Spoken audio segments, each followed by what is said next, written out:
Mr. President, members of the legislature, this is a very consequential and historic action that we're undertaking. I shall attempt deliberately and consciously to be as conciliatory as I can. And that is difficult because I'm giving up more than anybody on this floor or connected with the schools in any way. Because you see, I have in my hands LB 1024, which divides OPS into 3 districts. Although a county judge put the bill on hold, that bill has not been ruled unconstitutional, and I believe it will withstand court challenge. So in a sense, I can't lose. So why would I agree to this compromise? There comes a point when holding to a position simply because you've taken it may not be the best thing to do. In the framework of this compromise, I see the very real potential for getting at the issues that I was convinced and deep down inside remain convinced could only be achieved through breaking OPS into 3 individual districts, each of which would hire its own superintendent, elect its school board, hire administrators, teachers, formulate its curriculum, purchase textbooks, and do all the things that a school district is supposed to do. But cooperation is better than warfare. And if it's possible to have a cooperative environment where educating children is at stake, that's what we should have, so that the children will have an example in how we conduct affairs, of how they should conduct their affairs.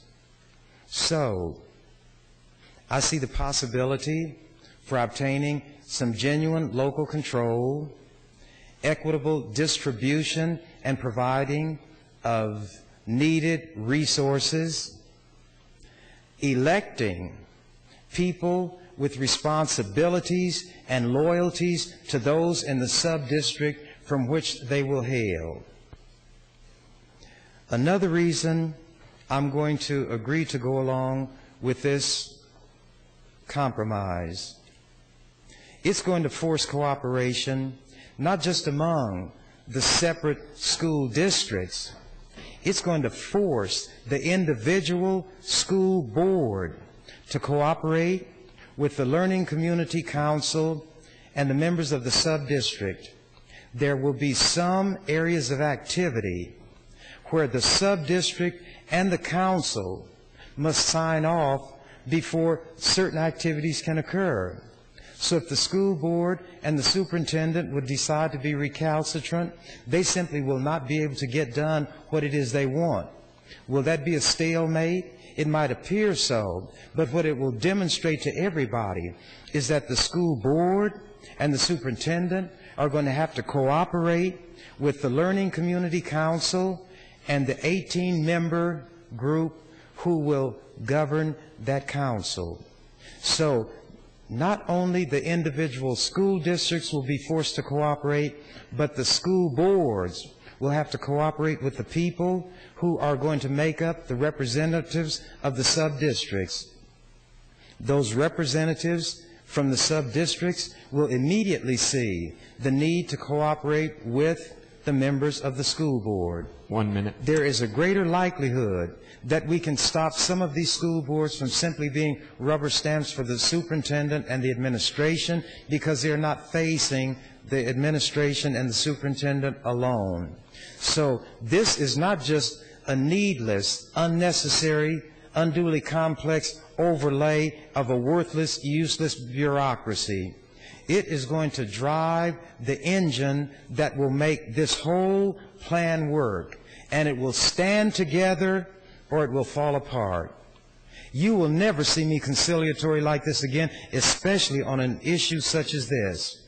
And I'm going to maintain my conciliatory attitude as long as I can. But if the discussion takes the wrong turn... Time.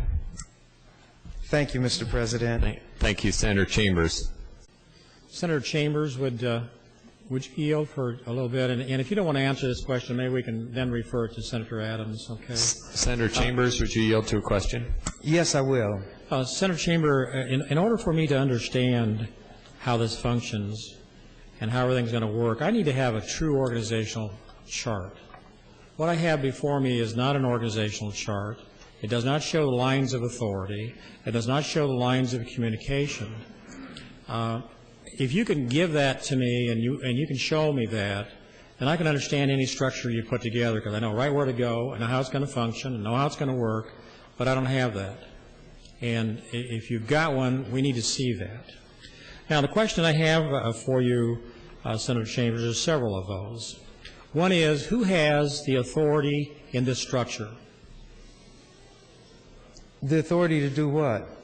Just to operate each of the school districts. Who has the authority to operate this district? The school boards will continue to exist as they do now. I understand it. So they have the authority yes. to operate their schools. Instead of the word I use to talk about these 11 school districts is a consortium of independent but cooperating schools. Yeah, then there's an overarching body, something like an umbrella, and that would be this whatever the term is, this council. The Learning Community Governing Council. Right. That council overarches, and that is governed by this 18-member board. That board will have responsibility over things that the individual schools don't do, such as, for example, an integration program, inter-district transfers, and other things that might be itemized in the bill. Are they going to be involved? That's what I want to get to, first of all.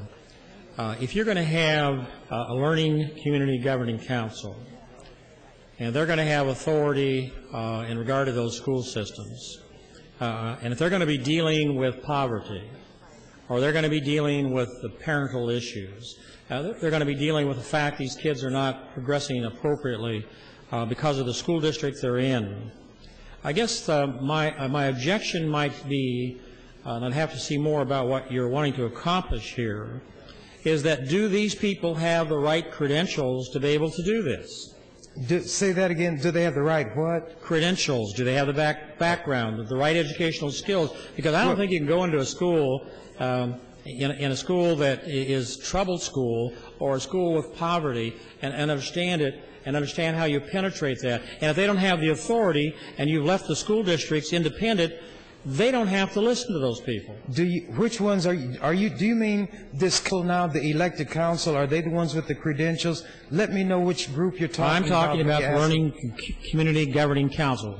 If we had an organizational chart, it'd be a lot better it'd be easier for you and I to communicate. Those people, as you know, there will be 6 election districts. Each one will send people. Now, it's up to the people in that community who elect those people to be sure that the ones they elect know enough to do that job. Just like when they elect people for the school board, there are no credentials, so to speak, that are required to be there. Then I'm here to tell you I think we have a problem. And what that problem is, they're not going to have the expertise to deal with what they need to deal with. And my thoughts are that I think that's the thing I think we have to look at carefully. I'm not just unhappy with, nor do I disagree with the structure. I'm just saying I think you need to think through very carefully. If you're going to give them the responsibility for children. 1 minute. Thank you. If you're going to give them the responsibility for children, you're going to give them responsibility to penetrate those areas that the schools are troubled. If they do not have the authority and they cannot be integrated into that system because the principal does not want it to happen, they're going to have a problem. And I think those are things that I'd like to see taken care of. And that structure, organizational structure, will clear it up for us. You have the hammer to say, this is what we have, this is what the law's intent is, and this is what we expect you to do. The other thing I would want you to think a little bit about, again, is people that we place there must have the skills and the background to be able to accomplish what we want. We're after making this a better place for children. I see what your dissertation made clearer to me what you're asking than your question did. So we will put together this chart that you're talking about and what the ones have authority to do. Yeah, and I just want to, good. That's because that will help us all. Okay. And the other side of it is I want to know the people that are being, that run for this, are they? Time. Okay, thank you. Thank you, Mr. President. Thank you. Mr. President, members of the legislature, I think the discussion has been very good. And when Senator Hudkins was mentioning how long we should debate, and she said hours, and I threw up 10 fingers, she said 10 hours. I said, no, 10 days. We have enough time in this session to deal with this very important issue. I think Senator Gay expressed an idea that all of us have circulating in our head, that we got a very important amendment with not a lot of lead time to read it. But since the Speaker and everybody else who is serious about this understands clearly that there will be questions and suggestions, that we're going to have to spend time on it, and by virtue of the fact that it's before us now on the floor, people know they don't have a lot of time. They can just sit back and lollygag and say, well, it'll come out in 2 weeks, so I'll wait 10 days and then look at it. People have to start boogieing right now. And if there's something that they want to find out in the bill, and they read it, and they don't grasp the meaning of it or how it plugs in, that's the time to ask questions, as Senator Harms asked questions of me, even though it's not my amendment. And there are items in it that I am examining, not with a magnifying glass like Sherlock Holmes, but a microscope, like a bacteriologist. And I think it merits that kind of scrutiny and analysis. But here's what I had said when I first started, as far as the structure, and there will be produced a graph or a chart, a flow chart to show what each one of these entities is to do. I had pointed out that the school board will continue to exist. It will continue to do all of the things that a school board does. So look at that as the foundation. That's on the first floor. On the second floor, well, let's go up to the attic. That's where you have this, I hope I get the name right, the Learning Community Council. That council is what will govern the learning community. The learning community consists of all 11 of the school districts in Douglas and Sarpy County. All of them are part of the learning community. They are the stuff with which we will work. But there must be a governing body. That governing body is this community council consisting of 18 members. They will be like a board of directors or the executive board. The executive board does not enact laws. It's like a board of directors that oversees broad policy. But there are some actual decisions that are taken by the executive board itself. So this council will have 18 members, and here's where they come from. The area served by this learning community will be divided into 6 electoral districts or sub-districts. From each of those 6 will come 3 members. Why 3 members? So that there's a better chance for representation by minority group members and small school districts. When you have this limited voting, the idea is to always have fewer votes that you can cast than the total number being elected. That way, if you have an overwhelming majority that always gets its way, they will not be able to sweep every one of those positions by selecting 3 people, casting 3 votes, 1 for each of them, and will get their way. Each person can only vote for 2. That will leave 1 seat open, which if the others who ordinarily are not represented will vote cohesively as a block, then they can always have at least 1 representative. So that's what the limited voting is supposed to achieve. But at any rate, each of those sub-districts will send 3 people to this council, and that gives us the 18. In between the cracks, between the boards, you can say there are programs that go beyond what each individual school board or school district can deal with, and that's where the overarching community council comes in, and they deal with those things that go beyond what the individual school boards can do. And when that comes into play, we will have a situation where the council and the sub-district that is affected by a school board's decision, they must sign off on what the school board is after if it falls within the jurisdiction of what the community council is going to deal with, like the integration program or the inter-district transportation and some of the other items. But if that's drawn on a piece of paper, it won't be too complicated, it won't be too hard to do it. The bill, as presented, is well done, well thought out, well drafted. Time. Nothing is perfect. Thank you, Mr. President. Members of the legislature, Senator Copeland asked some good questions, and if I got correct, or the thrust of what he was talking about, any school district outside of the learning community would have the general fund levy of $1.05. Under the learning community, the school districts would have a maximum levy of $1. As you said, they subtracted the nickel. Then the learning community could levy that common levy of $0.05, and that money would be used for its poverty, diversity, limited English proficiency programs, and professional development issues. That's where their nickel would go to.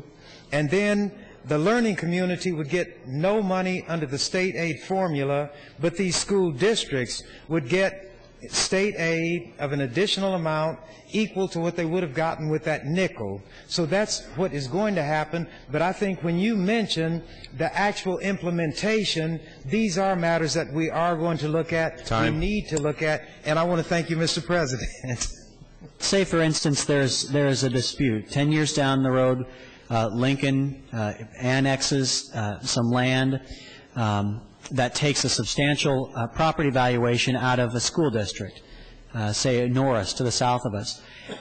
And there's a dispute such that Norris says, hey, we want in on that learning community model. And that this is just an example. I don't know if this is appropriate, but would there not then need to be some precedent that is referred to, and would that precedent not be what we do here today? I'm not sure to what extent this bill repeals parts of 1024, but 1024 has a provision where school districts in other parts of the state can agree to set up their learning community, but Lincoln and no other school district would automatically become a part of any learning community. They would have to take affirmative action in conjunction with other school districts. Okay. So would the fact that this amendment specifically delineates cities of the metropolitan class, and several times throughout the amendment, that in and of itself disqualifies any future arguments by way of precedent that might affect Lincoln's growth as a city and school district for that matter? Right. This creates a hat that fits only the head of the area mentioned, and Lincoln's head is too small, so they don't have to worry about it. Lincoln agrees. Okay. Thank you, Senator Chambers. That does answer my question. It makes some clarity in the record. Certainly. Does OPS have an option enrollment position right now? They say Can you option enroll from one school to the other? They say they do, but under that program, and it is voluntary, the schools have become more segregated now by race than they ever have been before. And if I understand what they say is their goal, a child has to change the racial or the socioeconomic makeup of the school system. They admit that it's not working at all in the elementary schools because those children are attending neighborhood schools, so they are tightly segregated on the basis of race. They tell us that in the middle schools and the high schools, there's a bit more integration because the kids have more freedom of movement. But keep in mind that most of the high schools in Omaha are majority minority. And many of the elementary schools are heavily minority. So there is not an integration program as such that's working, even though they say they have option enrollment or whatever they want to call it. Well, if that's the case, Senator, if it's good for the rest of the state, I know that in the particular district that I pay taxes in, we have children opting in and opting out. If they're closer to another district, they opt out into that district. If the educational needs fit them, that particular child better, and there's no problem there. I mean, they work back and forth. Well, here's what's been happening. Why can't that happen in OPS? A lot of the white people don't want their children attending school with black children, so those white children are being moved out of the OPS schools, notably into West Side, and the money follows the student. Absolutely. So the segregation is being subsidized by the state money following that student, and West Side is using that money for operational purposes, and they know that the white kids are influxing to West Side and outfluxing from OPS. So it is working to increase segregation rather than integration. Okay. With that, though, what do you think about the one school district per county? Do you think that could work? No, I got some information, and if anybody wants it, I can share it with them. We're in Utah. They're complaining about school districts that are far too large, and it's not a racial issue with them. They're just unwieldy. There's too much anonymity. There is too much of a distance between the patrons of the school and the administration. So what they've concluded is the larger the district, the worse it is for the patrons. Thank you, Senator Chambers. Thank you, Mr. Speaker. Members of the legislature, if people look at pages 70 and 71 of this bill, you will see something that is of great significance and importance to me. It relates to the elementary schools. I've before discussed on other bills where attention is given to preschool, they call it early childhood development or whatever, then they jump to middle school and high school. But the critical part of this system is the elementary school. Without taking care of the elementary school component, it's like constructing a body. You have the feet and the ankles, then you jump up to the shoulders, the neck, and the head, but the torso is missing. You need something to join what's up here to what's below. If the kids don't get what they need by third grade, they are virtually lost. There is no hope whatsoever, sometimes even before then, but if by third grade they don't have it, it's over. OPS acknowledges that there is great segregation in the elementary schools. The World Herald has gotten figures which demonstrate that. The children in reading, math, and language achieving at the 22 percentile, white kids 77 or higher percentile. When we have children failing like this in the elementary schools, in segregated schools, segregated pursuant to deliberate policies of OPS, they are not the ones to entrust with correcting this problem. What you have in this bill is the requirement that this learning community council, this learning community council would set up these elementary school centers. It would be a situation where there would be one of these for every 25 elementary schools in an area where at least half of the children are poverty-stricken.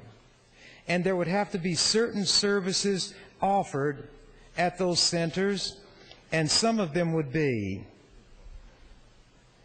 and this is, it includes these things but are not limited to them: summer school, extended school day, extended school year programs, literacy centers for elementary age students and parents of elementary age students to enhance reading schools outside of the school day, child care for parents working with students or on their own educational skills, nutritional services, transportation for participating families, mentoring, tutoring, computer and technology labs, services for transient students, meaning those who move frequently, attendance, advocates, and transportation for truant students, and it mentions others, adult English classes, health services, and so forth. When you start to provide those services, which go right to the kinds of problems that are existing, you are now doing something for the children, which we all say we're interested in. There's been much discussion about the governance discussion about the salary, but scarcely anything about what is actually going to be provided that will benefit the children. I told you all I was going to be conciliatory and civil. If I didn't throw that in, I'll throw it in now. And that's what I've been. Unless the discussion took a turn that made me take a turn. But I don't have to be uncivil. I just want to underscore the fact that we have things in this bill which meet some of the 1 minute. deep concerns that I have. I have seen nothing in OPS that addresses the problems in elementary school. I handed out a couple of articles which show you that the teachers with lesser experience wind up in the area where our children attend. Whenever people with OPS try to alibi and say, well, experience isn't that important, why then does it happen that the most experienced teachers are always where the white kids go to school, the least experienced are where our children go? When we talk about the need for textbooks, when they say textbooks aren't really that essential because teachers can put together little pamphlets, they don't have pamphlets in the white schools. They have textbooks, they have computers. So what we have to focus on, those who are interested in the children that I have great concern about and where much is needed, is where the work ought to be done. The ones who are sick need the physician. Provisions such as the ones that I've touched on are what we ought to be emphasizing. Thank you, Mr. President. Mr. President, members of the legislature, I'm going to reveal something that I don't think I ever have on the floor before. My brother was a counselor and he was a teacher. He was a guidance counselor at Tech High, which is a school I graduated from. And they fired him. Let me tell you why they fired him. Because they had a white female assistant principal, or maybe she was the principal. And when a child was in trouble in one of those classes, and trouble for them meant the child asked too many questions, they'd send him to my brother. And my brother was supposed to suspend the child, and he never would. He'd say, what is the problem you're having in class, if it's math, English, or whatever, because he's also trained as a teacher, and he would help the child in school.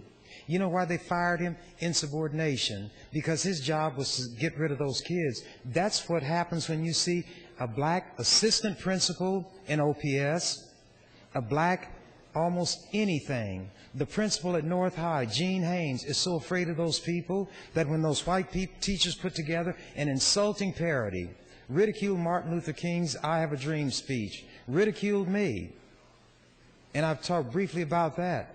He was afraid to do anything. I called and called and called because up to 2 months into the school year, they had no textbooks at all in some of the classes. He never did anything about it.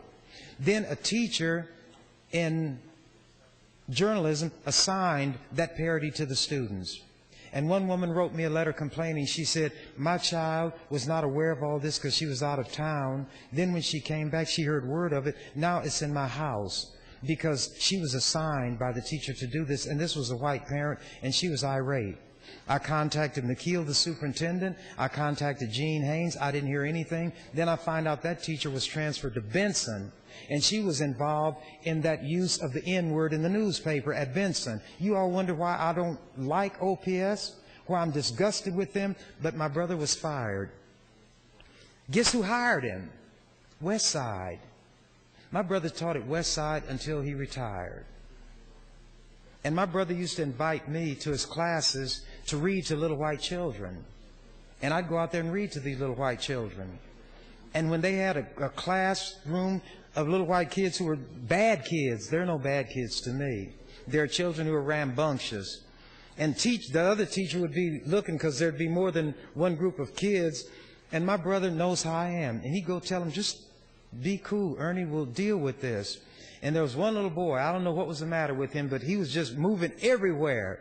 And I was in a rocking chair. So I said, come here. So he looked, then he came, and I sat him on my lap.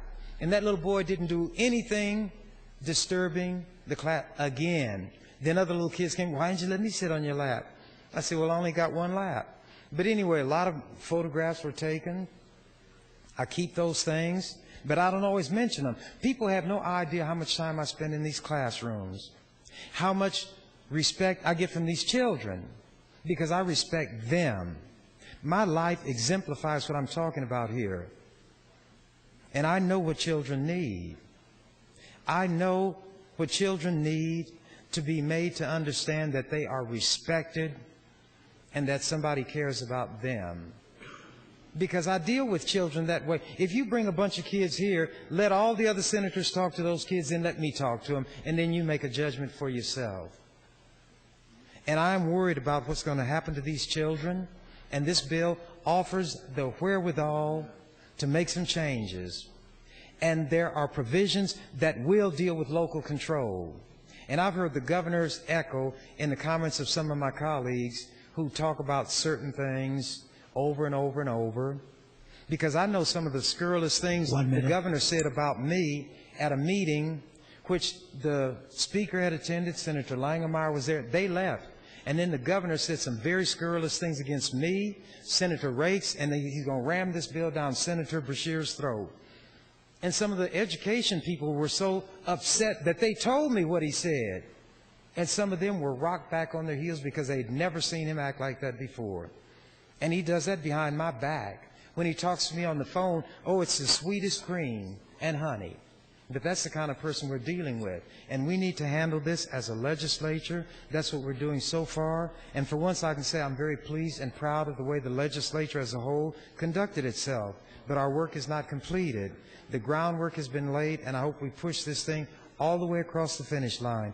Thank you, Mr. President.